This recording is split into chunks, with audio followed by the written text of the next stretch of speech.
Hi gang, this is Mike G, Mike without Muesli, and I'm going on an adventure without Muesli. And to do this trip, I'm going to take you with me, and I'm going to use a concept which I've actually called my house, and it's MEDA.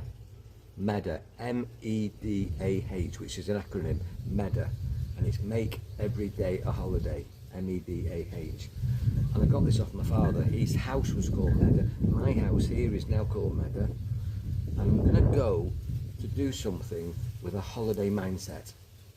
And you can go to work with a holiday mindset. You can do something that's challenging with a holiday mindset. A mindset that you're going to be physically comfortable, emotionally balanced, mentally focused, and you're going to relax to the task. When you relax to the task goes far better than you anticipated. If you think about all the things that were going to kill you in the past, they didn't, you survived, so well done, you're here watching me. And I'm going to go to Samut Songkram with a holiday mentality. I've got things to do there, but I've already Googled what are the attractions in the area, so I'm going to see some temples. In fact, I'm going to try and see 7 temples in one day, because that gives you merit, that gives you the blessing to see 7 temples in one day. And 7 is actually a magical number. 7 days of the week, 7 chakras in the body, lots of sevens, 7 chakras, 7 gateway to heaven. 7 temples in one day. I'm going to go to the floating market, which I love because it's got these long tail boats with amazing engines, and I'm a petrol head. I like motorboats, power boats, motorbikes, motor cars. So I'm very motivated. The driving force in me is to make this trip exciting, to turn this into a holiday, and I want you guys to come with me. Come with me, make every day a holiday. Watch this space. So this is super interesting. This area is a temple, but it's a training camp for fighting. And these are statues of positions of fighting. See how the hands are all bound, and on the training shorts there's names in Thai, and they're sponsored by people or families, all in different positions of fighting, different fighting moves. Now, I mean, my background is martial arts, so this is like statues doing kata forms.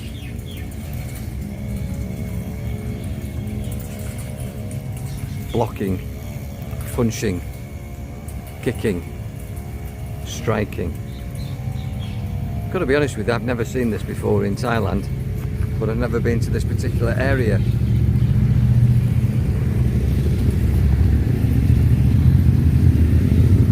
Here's a biking group.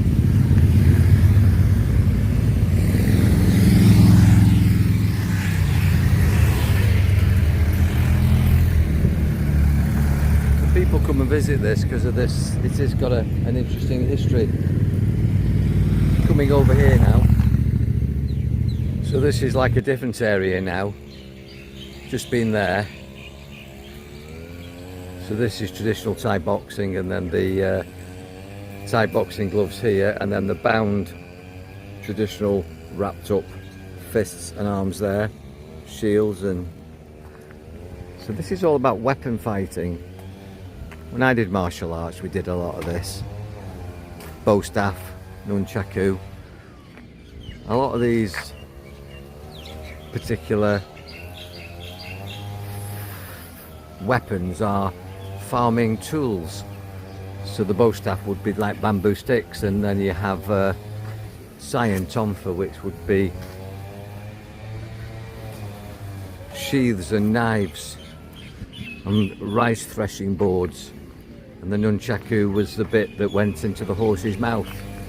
And that's all they had, and that's what they learned to fight with against the attackers, who quite often were the military. They had armour, they had proper weapons, and all the rural people just had what they had to hand, and so they learned to do it with what they had to hand. sticks and knives, and strong hearts, which is why a lot of these fighting systems develop breathing systems to strengthen the muscles, the psychology, the physiology and the biology of the people. But Thailand has never been occupied. These temples train people how to defend the country. Thailand has never been occupied. It was Siam, and then it was declared Thailand, which is free land.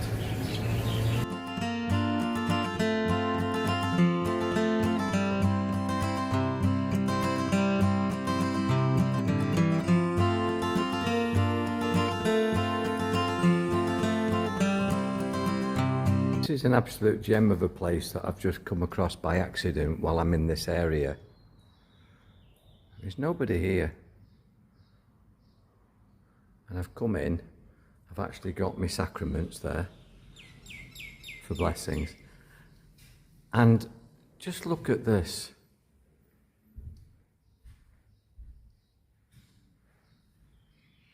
Beautiful Buddha. Beautiful ceremonial chairs.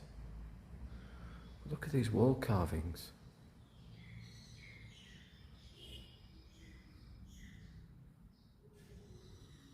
It's just an epic place. I basically walked in here by myself, unchecked, no security, just trusted. This place is immaculate and it's in the middle of nowhere. I'm going to sit here and meditate because this is just so beautiful and the energy here is amazing. Very, very special place.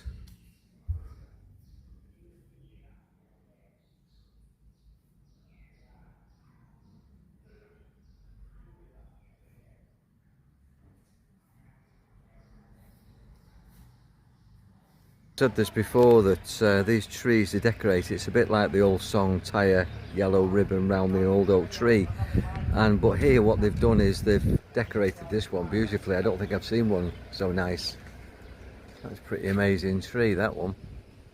These roots that just go up, the Buddha Vista tree, shrine next to it, temple next to it. Just so beautiful.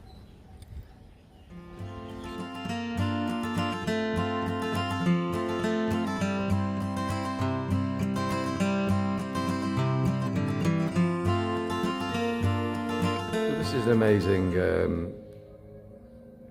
little temple shrine. The first thing that I noticed, can you see this webbing here, coming from here? It's coming from outside. The Buddha, the big Buddha, comes in, they bring the intention through, it connects here. It's the Thai silk cords, and they made a webbing of it. And I'm teaching Reiki and blessings. We bless all four corners of the room. And it's a matrix of energy for protection, healing, balance, love, peace. Exactly what they've done here. Look at this. So you've got the monks, head monk, blessings, flowers, nature, incense, smoke, blessings, tokens, exchange of energy, and then you've got this beautiful Buddha here. And as you can see, all these connections here on the roof, they all lead down here to the Buddha.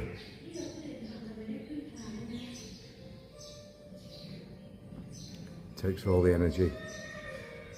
Doesn't only take all the energy, probably radiates the energy as well. Transmitter, receiver of energy, represented by this network. Well, this is everywhere, but we can't see it. But here they've actually made it visible with Thai silk. So here's another temple inside, and I'm trying today actually while I'm here, and I have got time on my hands, to do 7 temples. That's what I've been told is the thing to do. This is interesting. 7 bells, 7 days of the week, 7 chakras. Do 7 temples, 7 clearly. 7 numerology, gateway to heaven, 7, 7th chakra, crown chakra, quartz crystal. It's the portal to enlightenment. But look here, I mean, again, beautiful carvings. Very similar to the last one I was in. Check that video. Beautiful carvings. Unbelievable. But then look at the marquetry here. This marquetry. So beautiful. Marquetry here. Carved wood here. I would imagine this video isn't doing this justice, but this is breathtaking. Absolutely breathtaking. The detail is phenomenal. And then above the Buddha is the tree. And that's all been carved out of wood. And then the roof is just to die for. This is better than St. Paul's Cathedral. And they're everywhere here. Absolutely everywhere. So this isn't a temple, this is a shrine. And I'm told that the idea is that this is in the centre of Samut Songkram where I am. And it's like you come here and you get a blessing for the area. This is like the spiritual centre of the area. So you tell the area, the energy of Samut Songkram, that you're here for good reasons, and you ask for protection and good fortune. So that's what I'm going to do. I'm going inside. These are the offerings, and this is what's inside. Pretty special, this.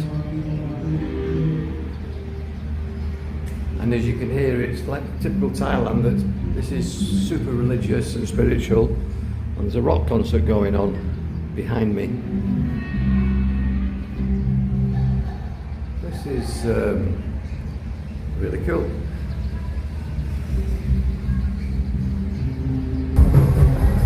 Didn't expect to find this. It's good to see. Children having fun.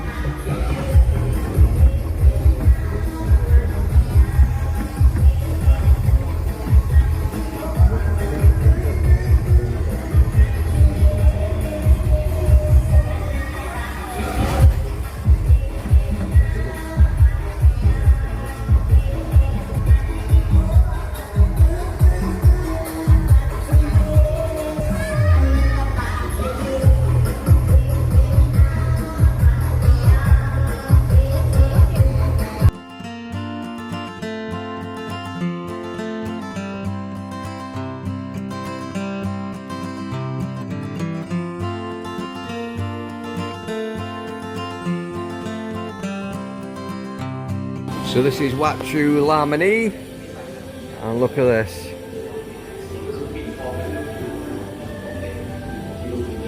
And you get little coins, and you put the coins in here.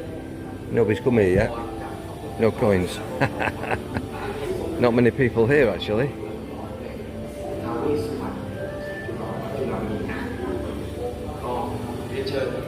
This is good.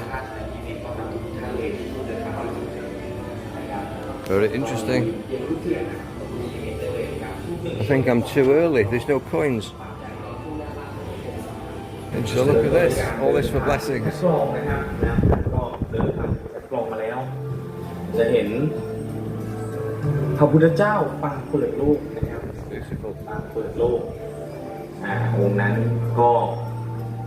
Beautiful, absolutely beautiful. So beautiful. I come to these places and I really feel the energy.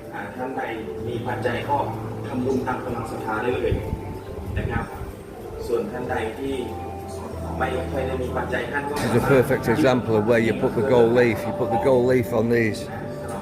People have pressed gold leaf into these. You can actually see the gold leaf on the floor. But this is a huge place.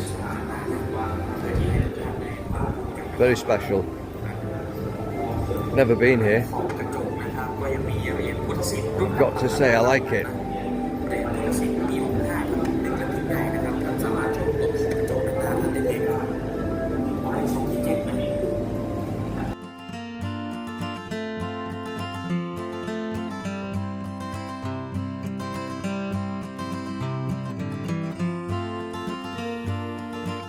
So here I am in another amazing shrine temple. I mean, the artwork is just outstanding. All with gold leaf, telling stories. Particularly interested in these stories about these things, which clearly are flying fortresses. Make of that what you want. I've talked about this before in temples, about the alien theory, ancient aliens, astrotheology. I mean, they used to paint what they saw. So what were they looking at when they were seeing things flying through the air in ancient times? I mean,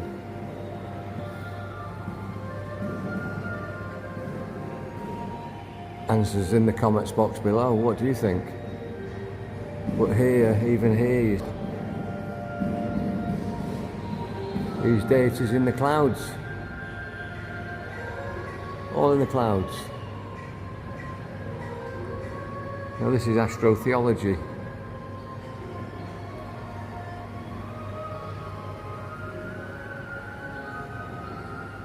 I mean, they used to depict these things. Look at this. Beautiful. Flying dragons, serpents, serpent knowledge.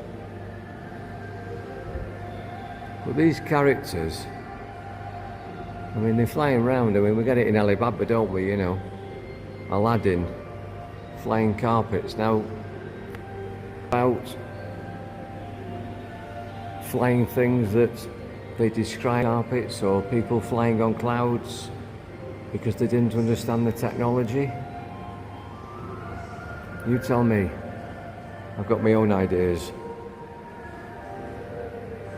But it's all here. And wherever you go, Asia and ancient cultures, the same stories about gods that came from the skies. Even in Genesis it talks about the Watchers. But look at this, beautiful. This is larger than life. The camera won't do it justice, but trust me, this is epic. Every one of these buildings that you come into at this temple are different. These are carved out of pure stone. I mean, this is just pure stone.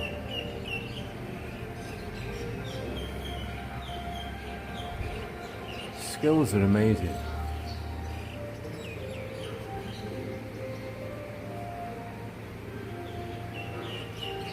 It's beyond beautiful.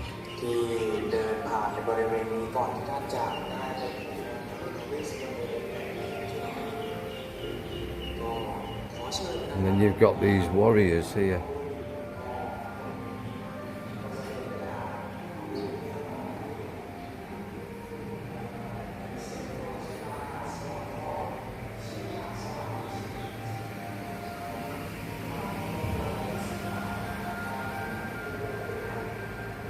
Carvings, look at the carvings.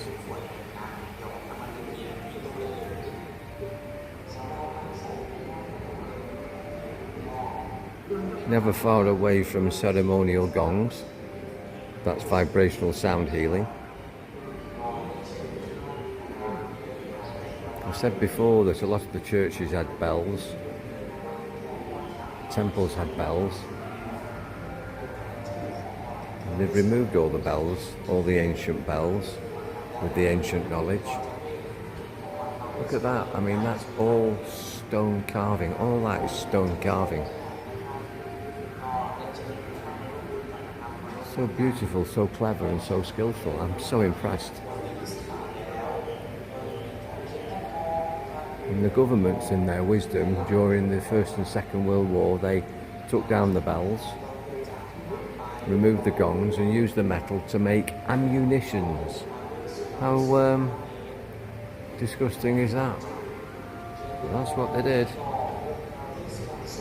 Inverting the healing into war and violence.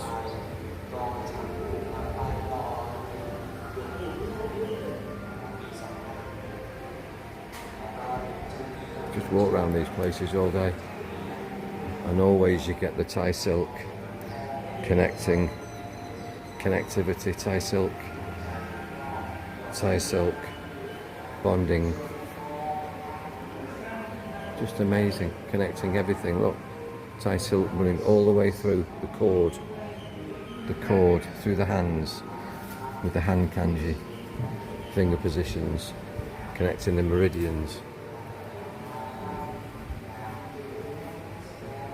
This is ancient knowledge, but they know this stuff. And this is a working temple. Cord connecting to the hands, the energy, knowledge of the hands and the hand power and the palm chakras.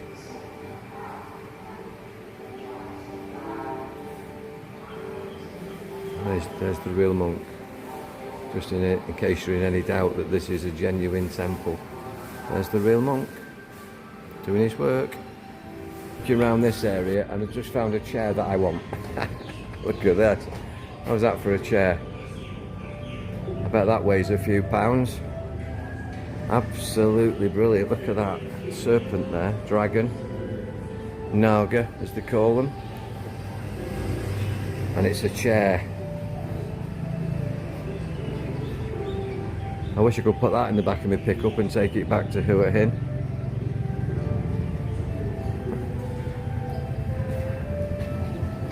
That's epic.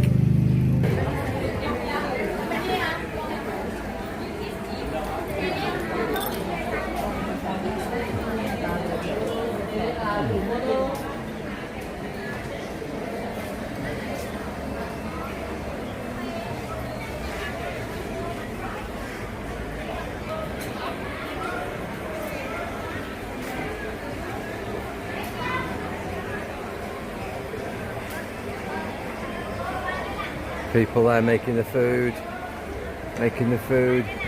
putting it on the boats. This is the genuine floating market.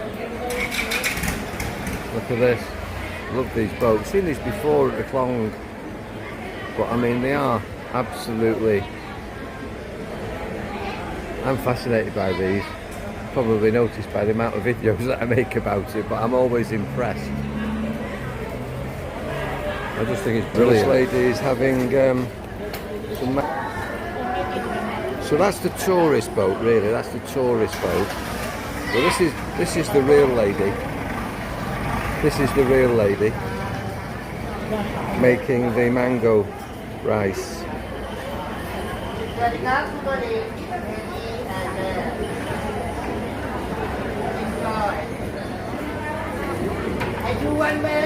Fantastic. So this is super interesting. This is like the taxi rank where the boats come. Look at this. And then people come into this area here. So the boats are waiting here. I'm above them on a bridge. Food area, market area. And then you got the Klong. This is the big Klong. Look at that. Welcome to the floating market, it says on the bridge. So this is the floating market and the Klong, the river. And then you come round here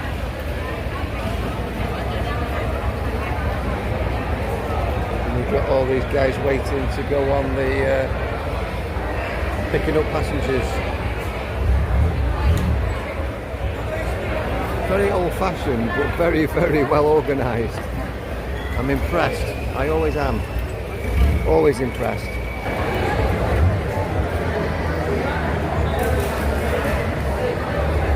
Indian Gulf Boat Service, Damawan Sanduak Floating Market.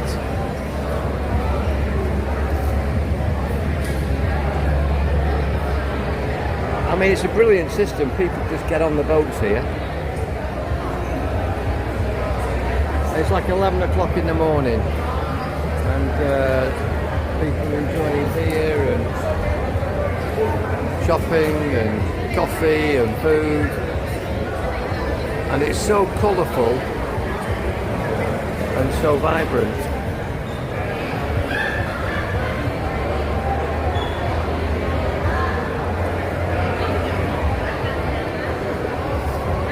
Excellent. So here you got the old rowing boat there, and then you got the long-tail boat. So there's the long-tail boat with the big engine. Those are amazing. And then you got the original paddle boat.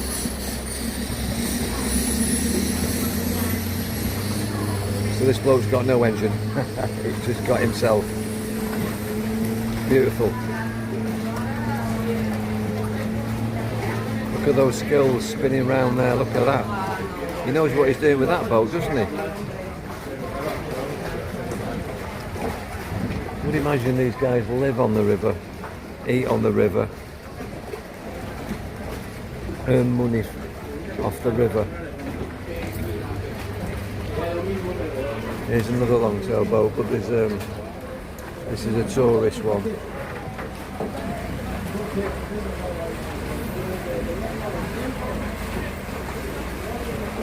We're just outside now this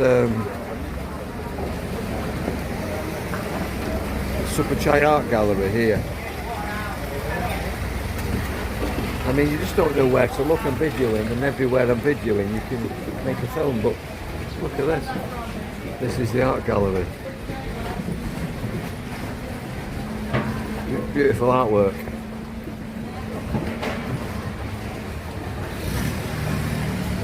Amazing, really. So this is another one now. This one's called Pew Boat Service.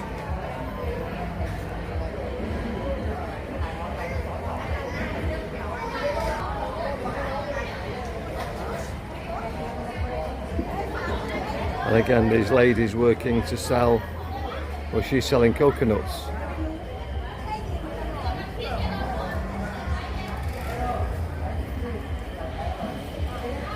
See, look at that there.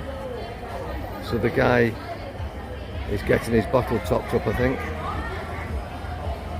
Or something's happened.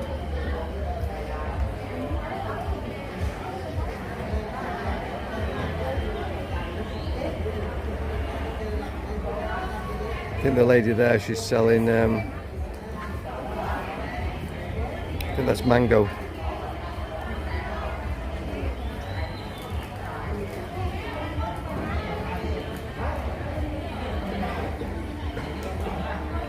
And coconut.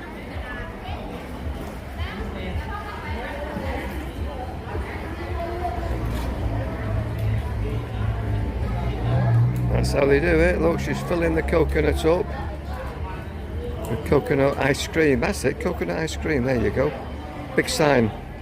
There's me guessing what it is, and it's big sign. That's cool. Look at that. I bet she's happy. She's just sold. Look at the way she's going with the boat as well. Her boat's going with that boat. There you go. Money changes hands. Nice respect. Oh, she's doing well there.